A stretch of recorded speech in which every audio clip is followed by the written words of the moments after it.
السلام علیکم دوستوں، تو آج ہم مفتی سلمان ازہری کی تقریر سننے والے ہیں، جس میں وہ فرماتے ہیں کہ نماز چھپ کر پڑھنی چاہیے یا جماعت کے ساتھ پڑھنی چاہیے۔ تو آئیے سنتے ہیں۔ کچھ بھلائیاں ایسی ہیں جن کو علل اعلان کرنا ہے، اور کچھ بھلائیاں ایسی ہیں جن کو چھپا کر کرنا ہے۔ بے شک نیکیاں جو ہے نا، سب چھپانے کا حکم نہیں ہے۔ بعض نیکیاں وہ ہیں جن کو علل اعلان کرنا ہے۔ نماز چھپ کر پڑھنے کا حکم نہیں ہے ہمیں، سارے لوگوں کی نظروں میں آ کر کے جماعت سے نماز ادا کرو، بے شک سبحان اللہ، علل اعلان کرو یہ نیکی۔ زکوٰۃ دینے کا بھی حکم یہ ہے، چھپا کر کے نہیں، دکھا کر کے دینا افضل ہے زکوٰۃ۔ باقی جو خیرات ہے، نفل خیرات، ایسا دو کہ دوسرے ہاتھ کو خبر بھی نہ ہو۔ بے شک سبحان اللہ۔ دیکھیں آپ، نیکیاں بعض علل اعلان کرنا ہے اور بعض چھپا کر کے۔ نماز اگر کوئی کہتا ہے نہیں میں اپنے روم میں پڑھ لیتا ہوں، میں بند کر کے اکیلا پڑھ لیتا ہوں، منع کیا گیا ہے کہ یہ نیکی چھپ کر کے نہیں، دکھا کر کرنی ہے، علل اعلان کرو۔ اس کی وجہ کیا ہے؟ کئی وجوہات ہیں میرے عزیزوں۔ مسجدوں میں اذان دے کر تمہیں بلایا جا رہا ہے، اقامت بول کر کھڑا کیا جا رہا ہے، صفوں میں ترتیب دے کر کے تمہیں نماز پڑھائی جا رہی ہے ہر مسجد میں۔ کیوں؟ نماز تو تمہارے گھر میں بھی ہو سکتی ہے۔ اس کی وجہ یہ ہے کہ یہ اللہ کا فرض ہے۔ تم گھر میں پڑھتے ہوں گے، لیکن اگر تم سامنے نہیں آئے تو سارے مسلمان تمہارے بارے میں بدگمانی کریں گے کہ یہ بے نمازی آدمی ہے، بے نمازی آدمی، کبھی اس کو مسجد میں ہم نے نہیں دیکھا، اگرچہ تم نماز پڑھ رہے تھے، لیکن سارے مسلمان تمہیں کیا سمجھیں گے؟ بے نمازی سمجھیں گے۔ اور اللہ رب العزت کے ہاں ایک قانون یہ بھی ہے، حدیث رسول میں حضور نے فرمایا تمام مومنین جس کے بارے میں جو گمان رکھتے ہیں، اللہ بھی اس کے ساتھ ویسا ہی فیصلہ کرے گا۔ ایک جنازہ آیا، صحابہ کھڑے تھے حضور صلی اللہ تعالیٰ علیہ وسلم کے ساتھ، جنازہ سامنے سے گزر گیا، صحابہ اس کی تعریف کرنے لگے، کیا اچھا آدمی تھا، بہت ہی بھلائی کرتا تھا، نیکیاں کرتا تھا۔ رسول کریم صلی اللہ علیہ وسلم نے فرمایا وجبت، واجب ہو گئی۔ تھوڑی دیر کے بعد ایک اور جنازہ آیا، صحابہ اکرام جو وہاں کھڑے تھے انہوں نے اس کی برائی کی کہ یہ آدمی اچھا نہیں تھا، بہت سارے لوگوں کے ساتھ اس نے برا کام کیا، ظلم کیا ہے، چلا گیا، ختم ہو گیا۔ رسول پاک صلی اللہ علیہ وسلم نے فرمایا وجبت، واجب ہو گئی۔ صحابہ نے پوچھا حضور دو جنازے آئے، دونوں پر آپ نے کہا وجبت، یعنی واجب ہو گئی، کیا چیز واجب ہوئی؟ اللہ کے نبی صلی اللہ علیہ وسلم نے فرمایا پہلے والا جنازہ جس کی تم نے تعریف کی اس پر جنت واجب ہو گئی، اور دوسرا والا جنازہ جس کی تم نے برائی کی اس پر دوزخ واجب ہو گئی۔ اس لیے کہ مومنین سب جس کے بارے میں جیسا گمان رکھتے ہیں، اللہ تعالیٰ اس کے ساتھ ویسا فیصلہ کرے گا۔ بے شک سبحان اللہ۔ اکثریت کی بات کر رہا ہوں میں، چند لوگوں کی بات نہیں۔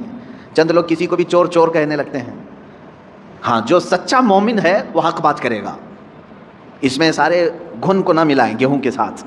خیر، میں دو باتیں یہاں عرض کر رہا تھا کہ بھلائی جو ہے کچھ علل اعلان اور کچھ چھپ کر۔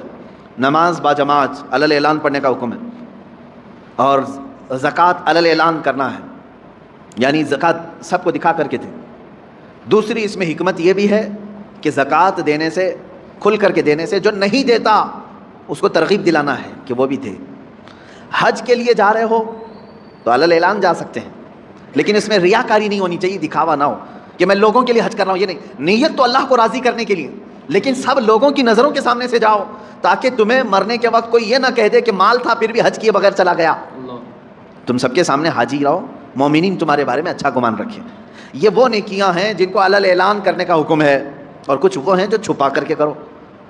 مثال کے طور پر آپ کچھ نفل روزے رکھتے ہیں، تو یہ ضروری نہیں کہ ہر ایک کو بولتے پھریں کہ میں ہفتے میں اتنے روزے رکھتا ہوں، مہینے میں اتنے روزے رکھتا ہوں۔ وہ تمہارے اور تمہارے رب کے درمیان راز ہے، یہ روزے چھپ کر کے کرو۔ کچھ خیرات ایسی ہیں جسے چھپا کر کے دینا افضل ہے، زکوٰۃ کی بات نہیں کر رہا ہوں، زکوٰۃ دکھا کر کے دینا افضل ہے۔ صدقہ اور خیرات جو غریبوں کی مدد کے لیے دوسرے اوقات میں آپ کرتے ہیں، اسے دکھا کر کے نہیں، چھپا کر کے دینا افضل ہے۔ وہ بھی نیکی ہے، وہ بھی نیکی، دونوں نیکیاں ہیں، لیکن بعض میں چھپانا ہے، بعض میں ظاہر کرنا ہے۔ اس طرح بہت ساری نیکیاں ایسی ہیں جو نفل ہیں، اور نفل کو دکھا کر کرنے کا حکم نہیں ہے، چھپا کر کے کریں۔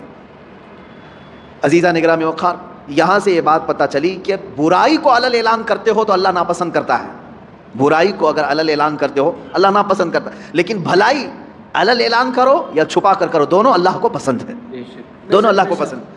اب یہاں پر ایک اور بات، مسئلہ میں بتا دوں، نماز چھوڑنا گناہ ہے کہ نہیں ہے؟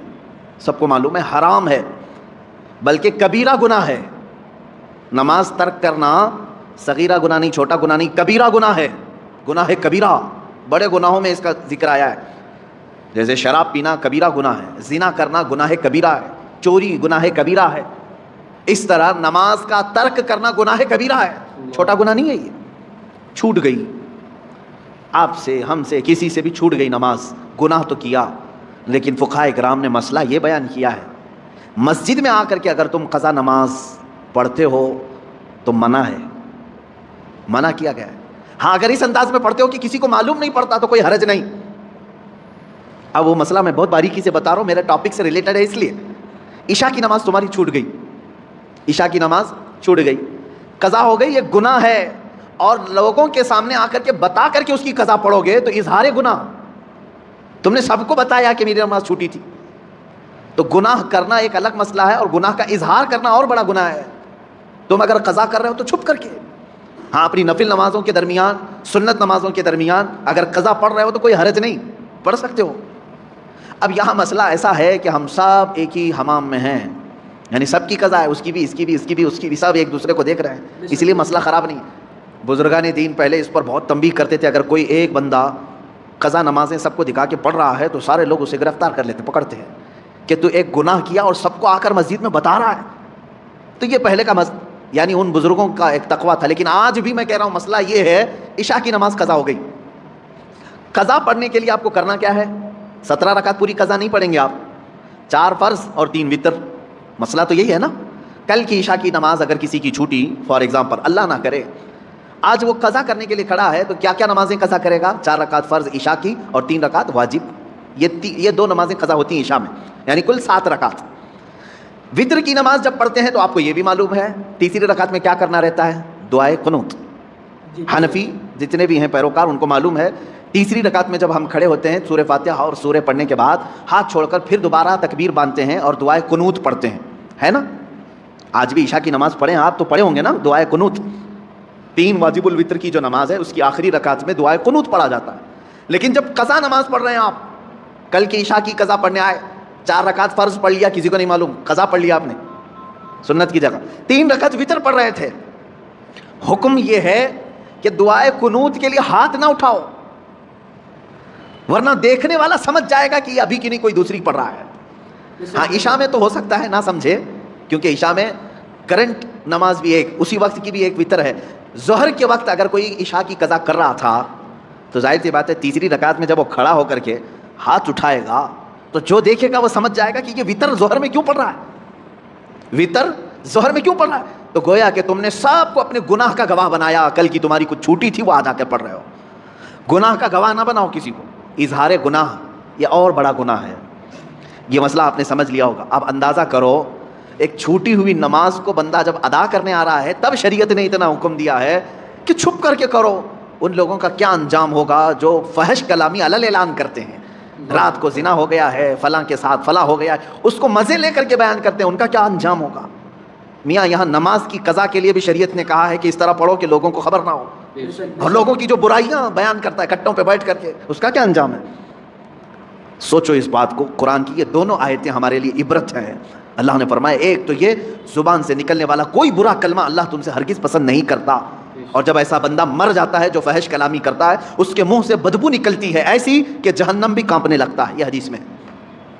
اور دوسری چیز جو آیت میں نے پڑھی، ان تبدو خیرن او تخفو، اگر تم بھلائی کو علل اعلان کرو یا چھپ کر کرو اللہ رب العزت اسے پسند کرتا ہے، قبول کرتا ہے. اس لیے حضرات آپ بعض نیکیاں ایسی ہیں جو دیکھ کر کرنی چاہیے، اور بعض گناہ ایسے ہیں جو چھپ کر اگر کیول ہم کو معلوم ہے تو کسی دوسروں کو نہ بتائیں.